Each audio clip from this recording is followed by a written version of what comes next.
God, I need to start again. No. Just leave it in. It's great. No. They'll never notice. No, they will. They're a discerning bunch.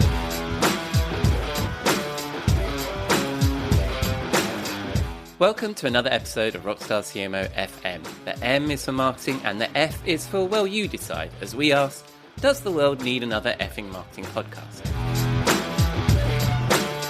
I'm your host, Ian Truscott, founding editor of Rockstar CMO and chief bottle washer at B2B content marketing agency at Propingo. This episode was recorded on Friday the 17th of April. We are deep into lockdown and I hope you and yours are safe and well. And thank you for joining us. Today I'm joined by Keith Smith, Managing Director of the Advertist, the UK's only independent B2B business development platform and the voice of sales in our little Rockstar CMO house band with his regular contributions. We do go slightly long this week. Hope you stick with us to the end. Keith has an absolute treat for the swimming pool. Hope you enjoy our conversation. So let's get started, shall we?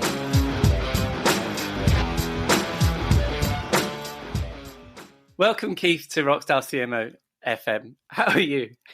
I'm very well, thanks, Ian. Yes, thanks for having me on the show. And sorry if everybody's wondering why we're giggling, it's because we've had trouble trying to set the whole thing up. But we're all composed now, aren't we, Ian? We're all good. We're calm. I've had some tea, and I think the machine has as well. So I think we're in good shape.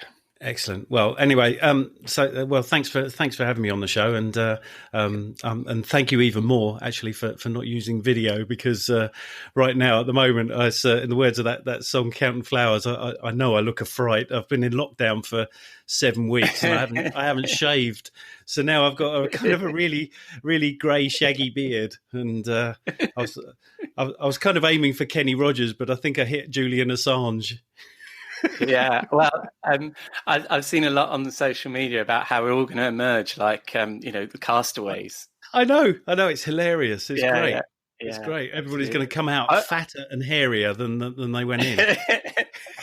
I went the opposite way and shaved my head at the weekend, and I was like, I'm handling lockdown really well. Oh, fantastic! You've gone to like full prison mode. Yeah, pretty much. It's easier when they hose you down at the beginning of the day. That's right. Yeah, and keeps the what do you call it? The insect repellent on off you as well. That's it. So, Keith, tell us a little bit about yourself. Okay. So where do I start? Okay, but start when I was born. I'm born in Bermondsey, southeast London. In the 1960s, my dad was a kind of an artist and a salesman, and everybody on my dad's side are all kind of like creative and have a 9-to-5 job as well. Dad used to work for Dulux, and he'd do all these sort of paintings of people's rooms and stuff, and then he'd sell them paint. And then he then went on and worked for Rentokil in their damp proofing division, and he used to wait outside people's houses and sketch their houses and then go in there and sell them damp proofing. So he was kind of like, he used to use his artistic creative skills to sort of help his sales ability. Right. And because I sort of picked up on the sales side of things, and I'm a frustrated songwriter basically, but in the last 20 years, I've kind of focused on new business development for marketing agencies, and I kind of started in the 1980s. I worked in Fleet Street with the launch team for PR Week, which is the public relations trade paper. And at that time, the PR industry was kind of really kind of nascent, and it was still called publicity and promotions as a discipline. That was when I got to meet everybody that are now kind of, sort of large fromages in the PR industry. And that kind of gave me a sort of a real glimpse of a sort of proper business to business selling. But now, obviously, as you said, I run a company called the Advertist, and we supply new business tools for creative agencies, which basically it used to be back in the day. Agencies would kind of email mass email brands and companies as a way of sort of generating new business, but kind of all that's now gone by the by, and nobody responds to that kind of email blasting approach. And so, the only way you can now kind of win business is by doing it properly and developing sort of relationships with prospects. So what we do is we've got the Advertist has a suite of tools that helps agencies kind of understand what companies and brands are up to. And we provide kind of research and data and sort of all information about brands and what they're doing, which helps the sort of creative agencies to put together kind of a proper targeted approach, and actually, have some relevancy to what they're trying to deliver. And our clients are anything from kind of digital PR, advertising agencies, marketing agencies. We've got customer experience companies. I mean, the SEO companies. They're all based in the UK. So, and that's pretty much sort of what we do now. I mean, we're kind of a small, tightly formed unit, but we've got some big rivals that we punch above our weight all the time. But it's good. It's a nice industry, and it's for the first time we've actually kind of leveled the playing field for marketing agencies. That's helped them kind of get a foothold in the sort of the world of new business, which has been kind of the aim all along. Yeah, I think that's the case for a lot of people, isn't it? The digital has sort of leveled the playing field, and building relationships levels the playing field, doesn't it? Rather than these big budget promotions. Absolutely. I mean, it doesn't matter how you do it. I mean, my job is sales. I mean, that's what we're all about, is about selling. And I think that's the first thing, is to, it's like being an alcoholic. You first of all have to admit that you are one, but if you work in sales, it's good to sort of, to just know that that's what you do and that's what your purpose is. And from there on, you can kind of reverse engineer the whole thing and realize that really at the heart of it, this is about relationships, and it's about, sort of understanding what people, what sort of people, CMOs, obviously your audience, sort of what they need, and, sort of how they work and what sort of challenges they face. And once you've got that, then obviously, it helps. So really all we're doing is putting a window on the sort of the world of CMOs and let people, I always say, we're walk them to the door, but they have to push through it, and they have to sort of do their thing, But yes, it's definitely leveled the playing field slightly, the world of digital. Yeah, I like the way you declare yourself as a salesperson. I think that we're losing our way a little bit in sales and marketing of what it is that we actually do. I mean, a lot of marketers seem to shy away from the fact that they're there to grow revenue. So we could probably dive down that particular rabbit hole. Yeah, we're all in the same game as far as that's concerned. I mean, ultimately we have to shift boxes, or sell, or sell products. So that's really Yeah. But recently, Keith, and I know that you've been involved with Rockstar CMO a little bit, and we'll talk about that in a moment. But I've been listening to your new podcast, Fuel, which I think is a fantastic name. And you've had some great guests. Tell us a little bit about that. Why did you start that up? Well, sorry, I thought your question was going to be longer. I was just taking a sip of coffee then. Well, you should have the coffee for sure. I mean, it's early in the morning for you, so yes. But no, the idea behind Fuel was that because as the Advertist sits behind a paywall, so basically very few people can actually find what it is that we do and can see what we do without having, unless they have a free trial. And that's always been one of the kind of the sort of downsides to the business, is that we're kind of locked down and people can't get to us, and we have huge levels of security on everything that we do. So, and then I thought, well, we need something that's kind of consumer facing or client facing, that people can just get a perspective on what we do and how we do it. And we sort of started off going down the sort of blog road, and we did we started a blog, which we have still running and things like that. But as kind of, I was always kind of looking for something else that might kind of augment that. And we got into, I started looking at the world of podcasting, which I refer to as the fifth estate. That's my kind of, you've got the fourth estate being the media, and then the fifth estate is the Yeah. podcasts, the world of podcasts. Yeah. And they're all podcasting now. That's the funny thing, is that, all these big newscasters are now stuck in their own bedrooms with microphones doing the same thing that we're doing right now. I was thinking the same thing when you see them all on their Zoom. You see them on their Zoom meetings, and now the world has seen what it's like to be a professional working virtually with the 5 minutes at the beginning of, is this on? Is it working? Oh, no, we've lost Dave. Dogs wandering into shot, all that sort of stuff. Yeah. It's been our life for the last 10 years. I think that's fantastic. But the great thing about podcasts is that, and I think that there's a boom coming for, certainly in the UK, in the podcasting market. Little fact that I've been using recently is the fact that since the coronavirus sort of pandemic has hit, podcast listening in the US has actually dropped, whereas podcast listening in the UK has actually gone up. And the reason that they're attributing this to is that traditionally in the US, people listen to podcasts on their way to and from work. Yeah. And of course, they're not doing that anymore.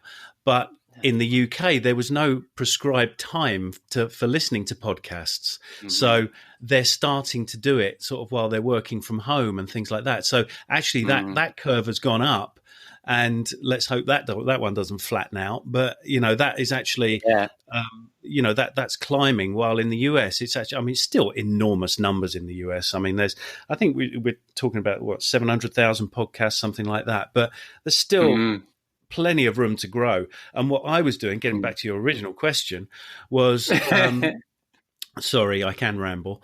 But getting back to the original question was the reason that we did it was because I didn't want a podcast that was just about doing sales, because, it's like there are so many of those and they can sound so dull sometimes, and people always say the same thing, and it's always kind of the usual, sort of how to have relationships with people and how to, spot certain things that are happening and all this sort of thing. And, they get a bit dull. So anyway, what I thought was what we need, what would really sell what we do is, how do other people in different industries generate new business for their companies? So, it could be anything like a funeral director or a commercial window cleaning company or, fruit and vegetable sales, whatever it happens to be. It's like, how do they generate new business? Because there's companies that do the same thing in different ways. And I think what the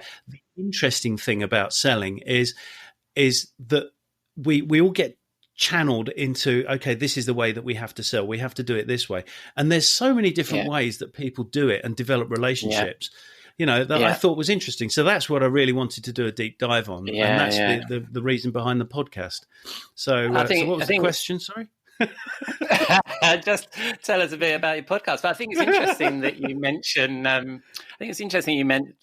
Fruit and veg sales and stuff, because one of my chums runs an agency in Manchester, and he's just the best. He's the best relationship salesperson that I think I've ever met. And his skill came from fruit and veg. He used to run video stores, and he comes from a family like that. He's just a natural relationship salesperson. And like you say, we can all learn from different industries about how to do that, I think. And it's funny you say it, because my cousin's actually in the world of fruit and veg as well, and his dad was, my uncle was also did the same thing, the work out at New Covent Garden Market, and and supplying hotels and sort of businesses, large businesses with fruit and vegetables, and their business is totally about relationships. It's very price sensitive, but it's all personal contact. So their businesses have really taken a hit recently, just in terms of, it's cut off their main form of communication. So it's a good idea for companies like that to start looking at other ways to do things. And I think that's the interesting part, that you can cross-pollinate ideas from certain industries into other industries. So it's fascinating, and that's really what I'm interested in. I've always been interested in how people sell different things. Yeah. And that comes across in the podcast. And you've had some great discussions, I think, especially right now, because this is being recorded in the midst of, maybe it's the beginning, we don't know, of the current crisis. Apparently it's and the I really end. like it depends on who you're listening to. And I know you're talking to me from the US, so we have a Apparently we've all different been told it's opinion all on over now. We can all come out. but but I really like some of the advice that you've been getting. What of how we're going to emerge out of this? What's the standout advice you've heard on the podcast? I think from kind of a marketing or from a sales perspective, nobody wants to be pressure. No, you can't pressure sell right now. There's no room for that. There's nobody wants that. Everybody's distracted. You cannot do that sort of. You can't do what you normally do if you were just picking up the phone and talking to buyers, whether it happens to be a CMO or whatever. That kind of existence doesn't happen. It can't happen anymore. But what you can do, and the best piece of advice, I think, from a sales perspective that I've heard, has been that this is the first time in a very long time that agencies have had to be able to get all their kind of marketing and sales materials and strategies all lined up. Because usually you're doing it on the fly, and usually you're always kind of reacting to stuff. Yeah. But now's the time to actually get it all nailed down, get your tone of voice right, get all your marketing materials done. Don't do the hard sell, and do a very kind of, sort of soft sell on it. But to actually have those conversations, to listen to the CMOs of the world and, understand what it is that they're doing, and listen to how you can help them deliver solutions. Because normally we're all kind of rushing in, and, we're all trying to do, flashing our creds decks and stuff like that. And that is just it's so tone deaf to do something like that at the moment. Yeah. But what is good is to actually speak to people when they're kind of guards down, or they're in a different environment and everybody's in a new way of working, and to say, look, we understand. I understand how sort of the situation that you're in. Here's how I understand and demonstrate that. And let's have conversations about the things that are really bugging you, and things that we can help provide, and just be helpful, And everybody's going, that's, it's a great time to be showing all that. I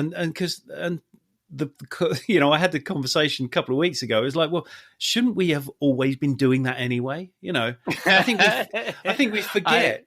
We forget what it's like to build relationships, and this is a great time. It's brought it all sharply into focus now that relationships sit at the heart of everything. Whether you're in marketing or whether you're in sales, it's relationships are always at the heart of these things. Yeah. It's funny. I read an article, I think it was on CMS Wire, which is one of the industry publications that I contribute to and I look at. And somebody had written about best advice for, I think, content marketing right now, and it was all of that, is to be useful and less. And I read it and I tweeted, if you just stripped out the COVID-19 references, this is just how you should be doing it, and that's it. And, when people have been asking me at the moment about content marketing, what should people do? That's my kind of specialism. And I've just been saying, turn empathy up to 11. You're absolutely right. But I think that helpfulness is interesting because it has to be genuine, doesn't it? We're all getting helpful emails, and I'm doing air quotes at the moment. I know you can't see them, but we're all getting, how can we help you? Oh, come on. You're an organization that seems to have my email address, and I don't remember giving it to you. No, of course you can't help me. We haven't transacted for 7 years. So so that helpfulness needs to be genuine, right? It does. Absolutely. It needs to be. And I think that comes from being able to understand the challenges that people are facing. This is why, and this is the interesting thing about this is that, we've had lots of talk on, sort of in the podcasts and sort of people that I've been speaking to about, well, if your clients happen to be working in the travel and leisure industry, then their business has gone tits up. Oh, sorry, can I swear on that? You're all right. I said the F word a couple of weeks ago. Oh, okay. Well, their business has gone tits up. So, maybe you should start looking somewhere else. All right. No, you shouldn't. All All right, because if you perform one of these extreme pivots, and this was one of my guests, a guy called Alex Kirkpatrick actually said, and it was a it was a great piece, and he basically said, if you go and pivot and start looking for new clients in different areas, okay, number one, you've got no creds in that area, okay, and so you're always going to be behind the 8 ball, okay, and number two, those areas, like let's say logistics or food delivery, which are kind of having a great old time at the moment, right? They're already well serviced, so you're just adding to the noise then, all right? What you should be doing is going back to your client base, all right, looking at them and saying, look, we understand what you're going through, and we have some solutions that might help you, because it's like leaving the drowning man to go and get on the boat, because it's like, well, I'm out of here, I'm all right, you've been with these clients for X amount of years. Don't abandon them now. This isn't the time to abandon clients and start looking somewhere else. This is a time to actually be proactive, come up with some great solutions for them, and let them know that you understand the business that they're in, because that's your specialty. You spent years telling them this is what you specialize in, right? And now you want to walk away from it and go and do something else. No, it doesn't work like that. I had a fun conversation on Facebook actually about what's going to happen when we all come out, and I posted a picture of Gin Lane by, who's that famous 17th century artist, where everybody's out in the streets getting drunk on gin. Oh, yes. Hogarth, right? Hogarth, yes. I have one of his etchings in my house. Oh, splendid. I don't. And so I posted this to say, this is what it's going to be like when we all get out of lockdown. And then my mind then traveled along that direction. I thought this might be a really good time to buy a pub, because when everybody gets out of lockdown, which we will at some point, just don't know when, we've all now have this sort of view that we want to go down the pub, whether we went down the pub before or not. We want to, so I think that there's a point there that when, if you can, I mean, it must be very difficult for people at the moment who have specialized in those industries, but if you can hang on, then maybe your boom time is just around the corner. Yeah, and just down the Queen's Arms, But but no, you're right. I think there will be a massive pressure release. I think that you've got now people that have been cooped up at home with their loved ones. I'm sure they're not. I'm sure the divorce rate's going to go up after this, but that they've been cooped up at home with their families and stuff. And there will be a lot of going and getting out. It'll be like VE Day. For a while, and it will be. I mean, certainly in my house, it's going to be like a Hogarth sort of picture, and once this is all over, but I'll be the fella laying in the wheelbarrow, next to the door of the pub. But I think that there will be, there will be a sort of a big press release. People will go, and it's like. Then we have to address the kind of, well, do we go back to how it used to be, or do we start doing some things differently, or whatever? I mean, that's obviously needs to be addressed, but maybe we'll come on to that. But I want to talk to you. I want to talk to you about that in a moment. But while we're on this topic of getting going again from sales now, I'm going to try and describe this orally, but it's a visual thing. But recently, Mark Ritson posted on Twitter a video of Prince performing at, I think it's Bill Wyman's memorial. Yes.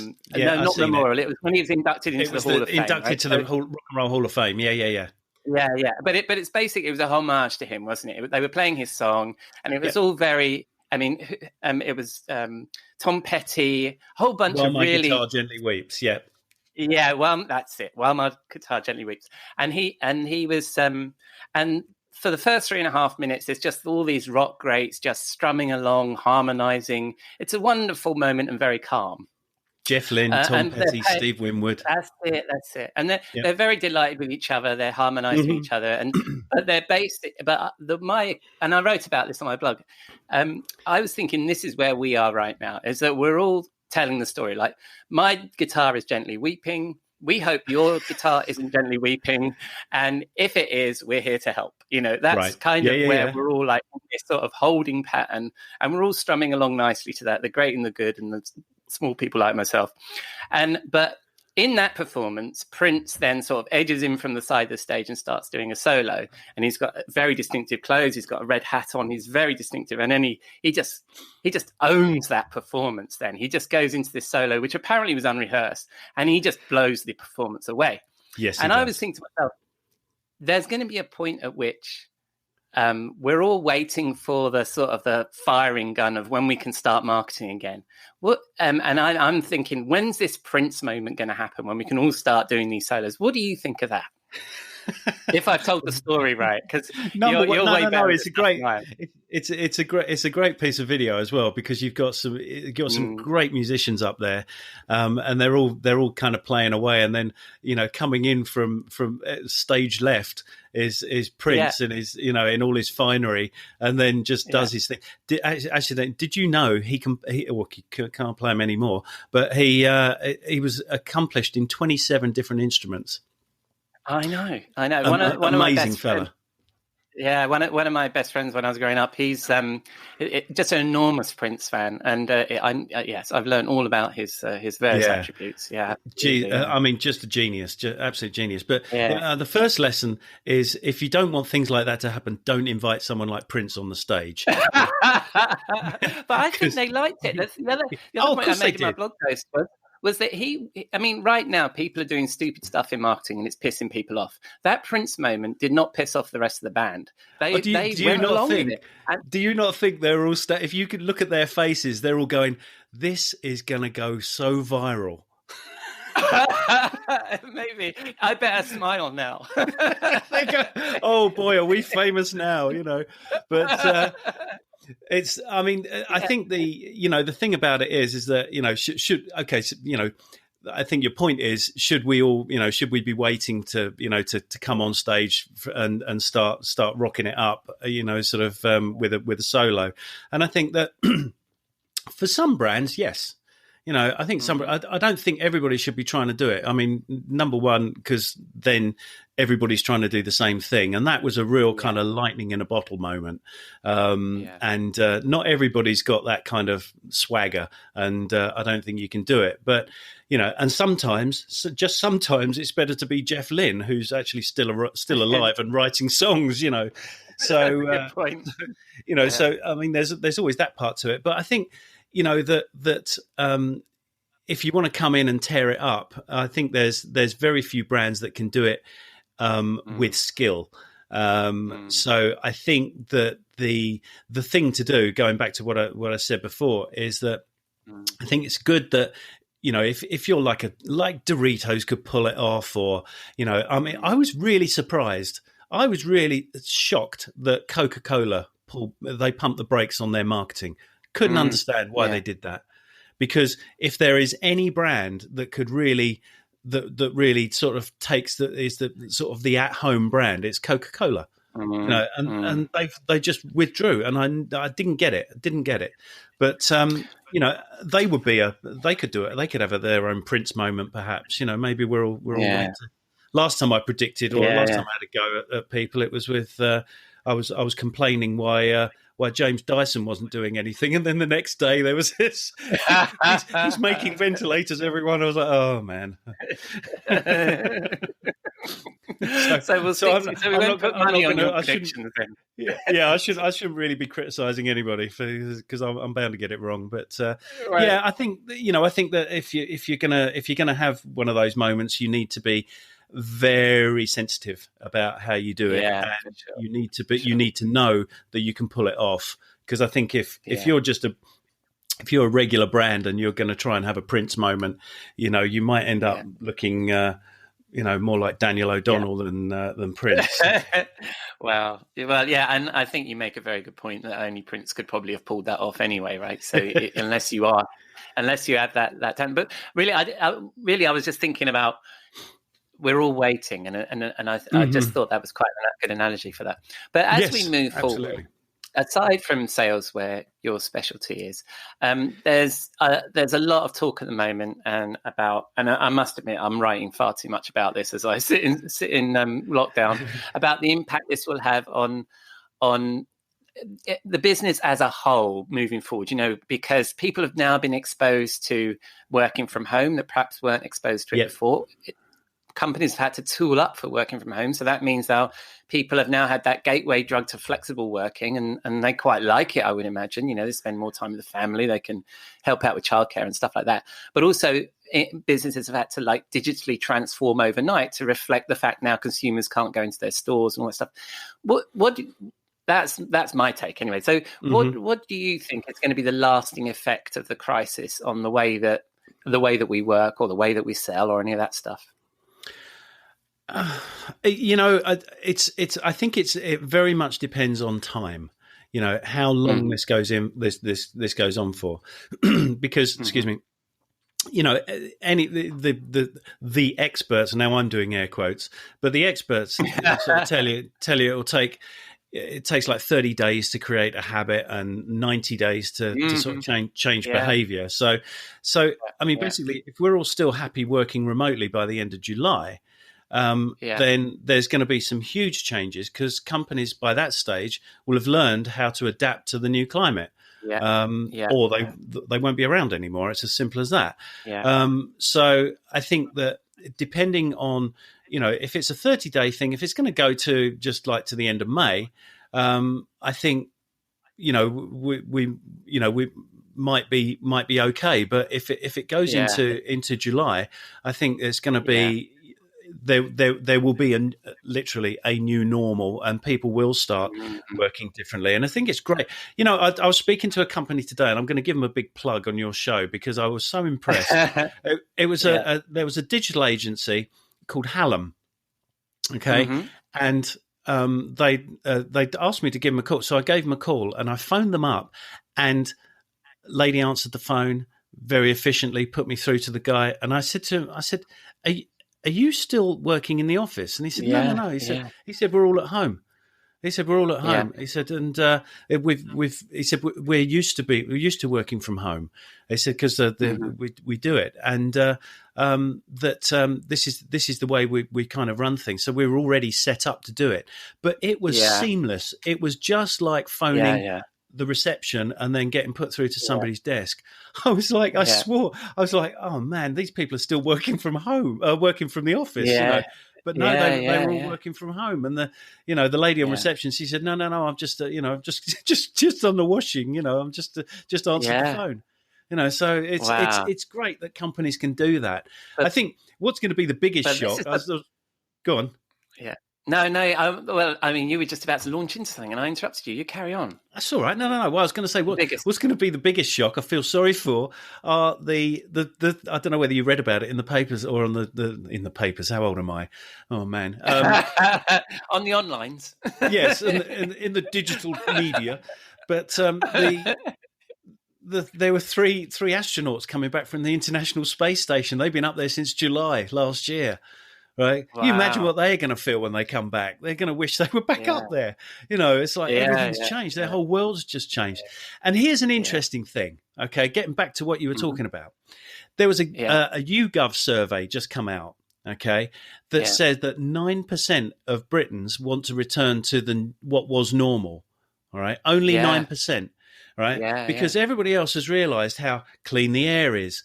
How much more wildlife there is, how much stronger their communities are and stuff like that. So I think there's some real pluses to come out of this. I mean, I know it's horrible. And, I got to say,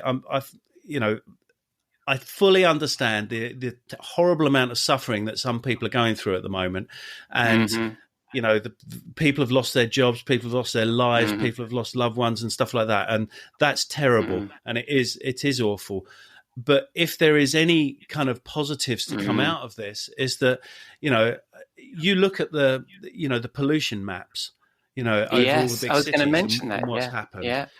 This is a stunning change that it could have. So if people are going to learn from this, this will be a great thing to learn. Is that if you can work from home, do it.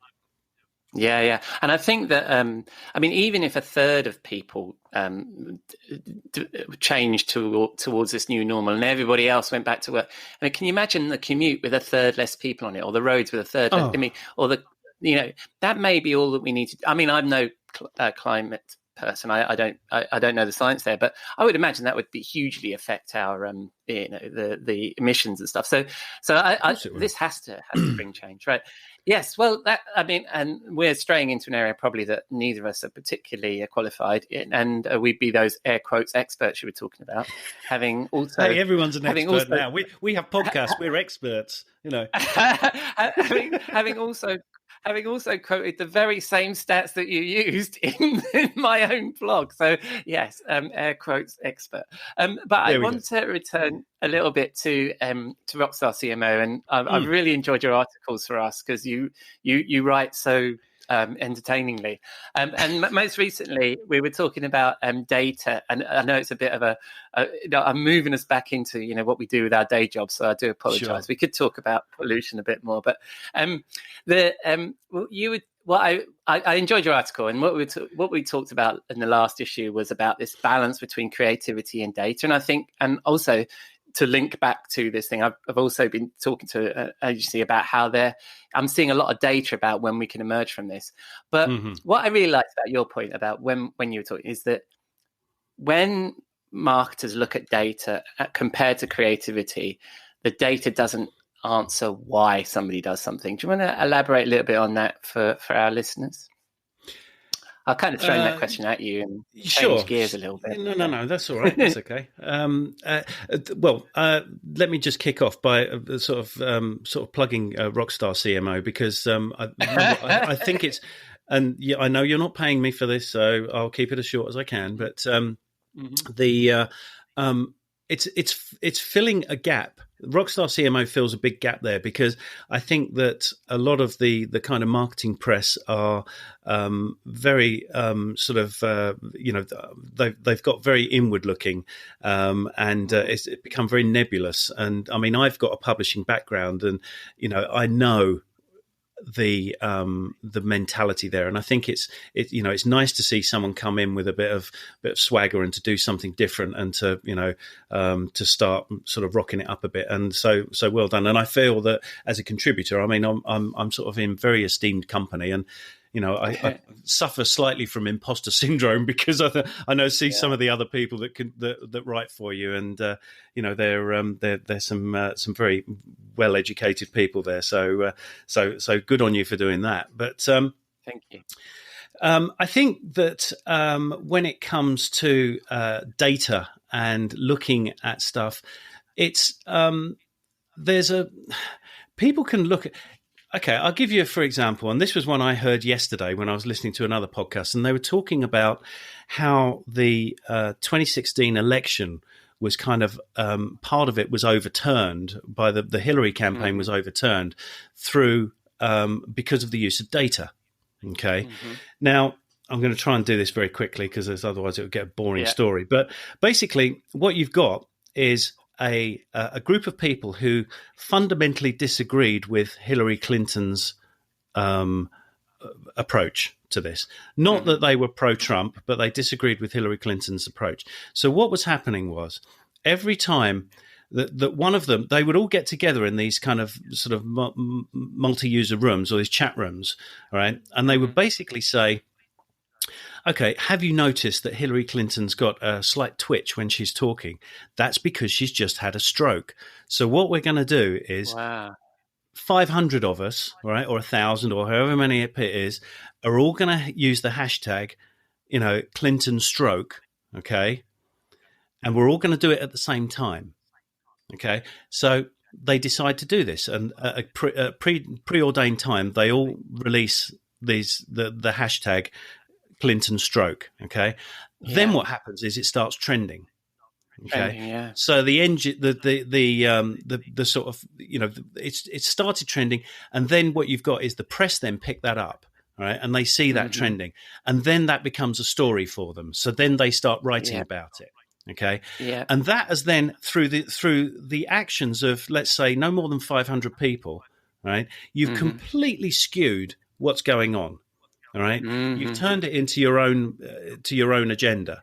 Right now, getting back to what you were asking about data, is that it's very, very easy for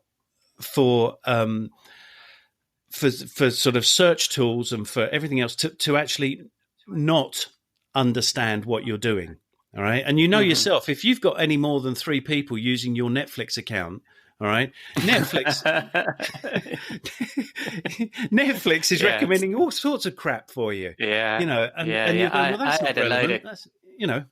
Yeah. Yeah, I mean, I let my kids use it, was it a couple of years ago, and then it was recommending to me all sorts of Korean cartoons. And I was like, nothing else. That was all it was recommending. Exactly. And back at Netflix HQ, they're going, oh, well, Ian, you know, he loves these Korean cartoons. So we're going to push more stuff his way, you know. And you're like, no.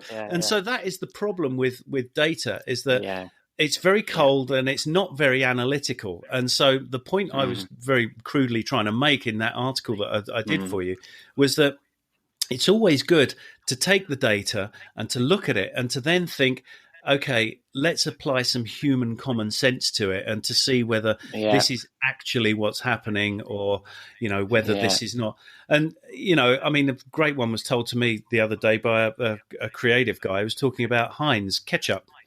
And saying that, you know, back in the day, when Heinz ketchup used to come in the glass bottles, they realised that, and only by doing some genuine feet on the ground research, they realised that people were turning the bottles upside down in their refrigerators.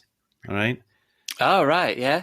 It's 3/4 of the way through the bottle, that was being turned upside down, and because it was precariously balancing on its lid in various refrigerators.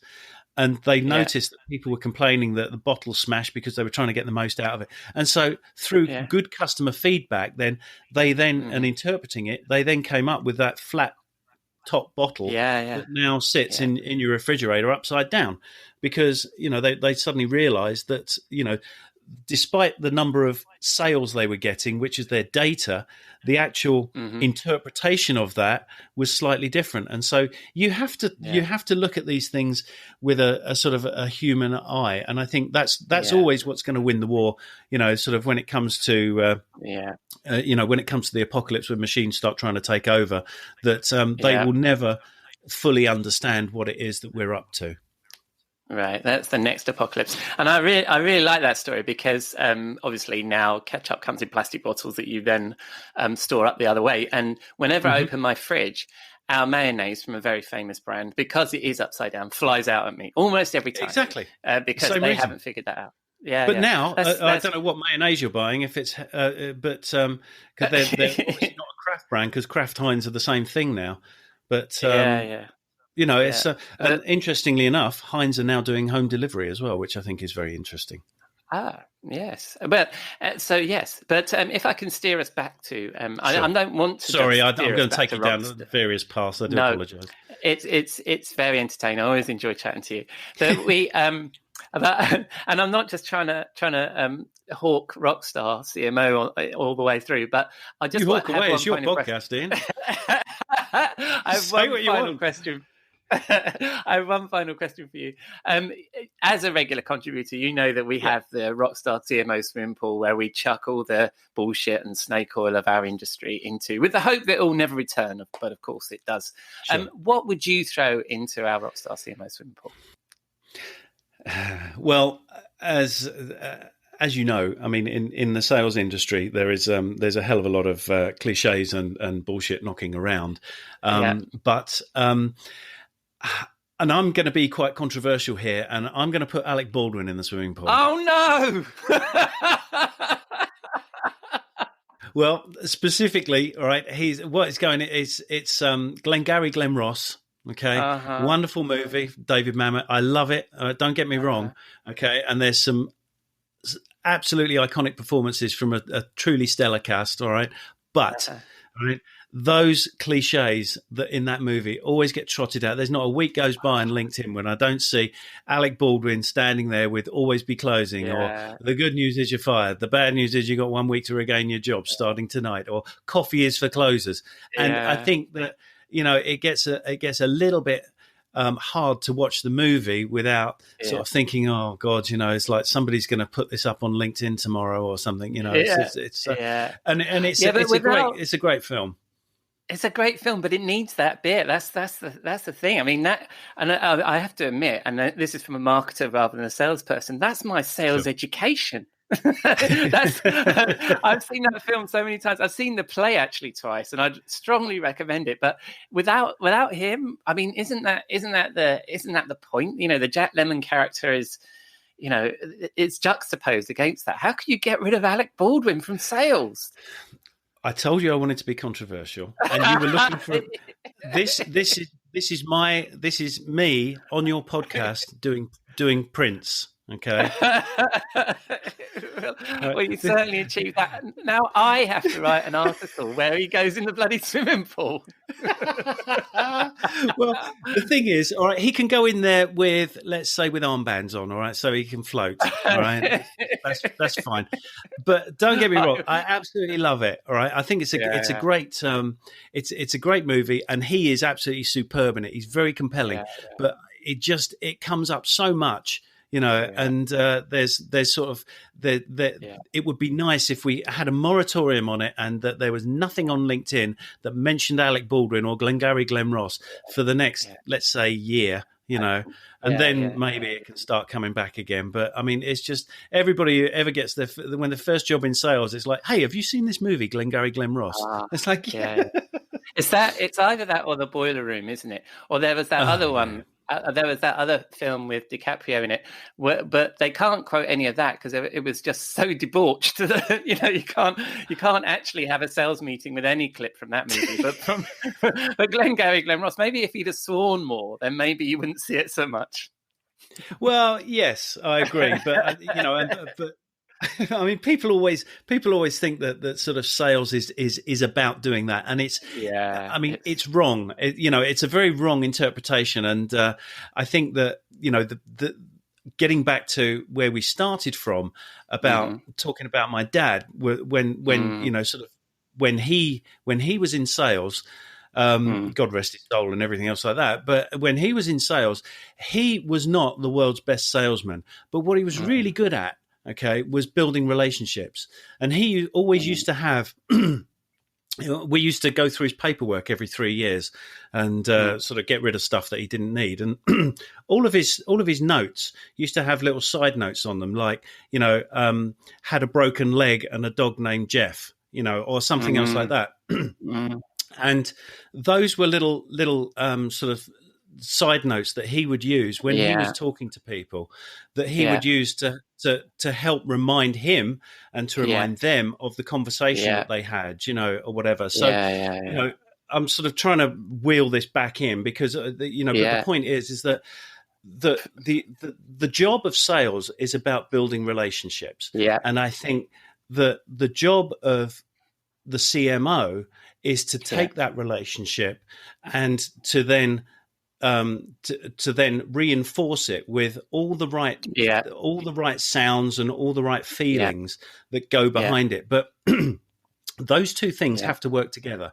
The sales and the marketing have to be simpatico, and they have to sort of basically say, well, you know, sort of we're singing off the same sheet. And I think that at the heart of these things, you have relationships. At the heart of sales, at the heart of marketing, it's all about relationships. And I think that with the coronavirus, with the pandemic that we've got, it's brought this sharply into focus, is the fact that we've missed for so long the idea that we have to be talking to people and understanding, and you know, the old thing about that's why we got 2 ears and 1 mouth. You know, you know, we have to listen to what people are saying. And I think for a long time, both sales and marketing has been very tone deaf and basically saying, you know, I've got a brand and I'm just going to come out here like a bloody tank down a high street, you know, and that's great, you know, but suddenly we all have to start thinking a bit differently and thinking that somewhere one of those people that you're talking to has had something very horrible happen to them. And so you need to be a little bit more aware and a little bit more sensitive about what it is they're going through, because you can't anticipate that, you know, if you give it the hard sell, you're going to do more damage to your brand than you could ever do. Right. In a time like this. So I think it's very, very important. And the whole, you know, coming back again with the Alec Baldwin thing is that that was incredibly tone deaf. True. But, and you can't keep doing that all the time. You make such a great point about that movie, because it is the way they treat the customers is just dreadful. You're making me see. And this Jack movie Lemmon's actually right. I mean, I feel for Jack Lemmon in that whole movie, because he's the one that actually kind of gets it. But Alec Baldwin hates him, and everyone hates him because he's the loser. And that's now this may be Jack Lemmon's turn. Yeah. Nice. Very nice. Thank you very much. And I'd love to probe more into that, but at some point we had a little interruption. Yeah, we had a little interruption just a minute ago, I think, when I had to put the meter sort of 50p back into the broadband meter. And I don't think anybody else is going to get that analogy. But that's right. So they'll never notice, Ian. They'll never notice. With your editing skills, they'll never see it. Well, we'll see how that goes. And so finally, if we spin the dial on the interwebs, where can we find you, Keith? Usually hanging out on LinkedIn, which there's no short way of finding. So, and because my surname being Smith, it's very difficult to find me on LinkedIn.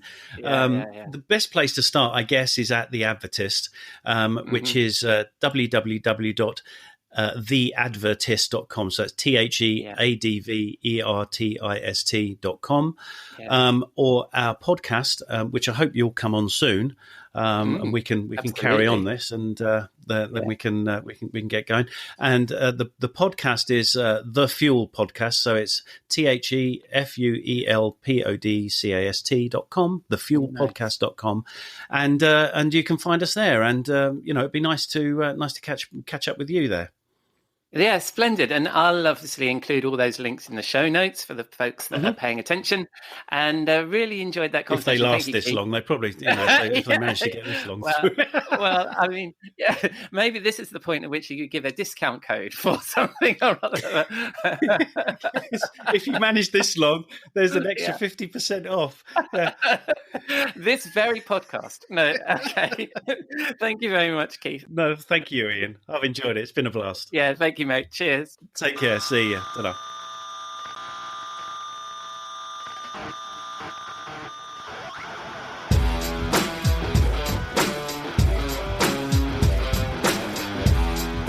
Well, that's it. Episode 6 of Rockstar CMO FM pressed and ready for your virtual jukebox. Thank you to Keith for his insight and conversation. Stay tuned to Rockstar CMO for me chucking Alec Baldwin in the pool. I'm still not sure about that one. Thank you for listening. We're just getting started, so appreciate your feedback and suggestions. You can find us at Rockstar CMO on Twitter and LinkedIn. If you liked what you heard, please subscribe and click like in the podcasting platform of your choice. I'm Ian Truscott, founding editor of Rockstar CMO and chief bottle washer at B2B content marketing agency at Propingo. Hoping you and yours are safe and well, and hope you'll join us next time on Rockstar CMO FM.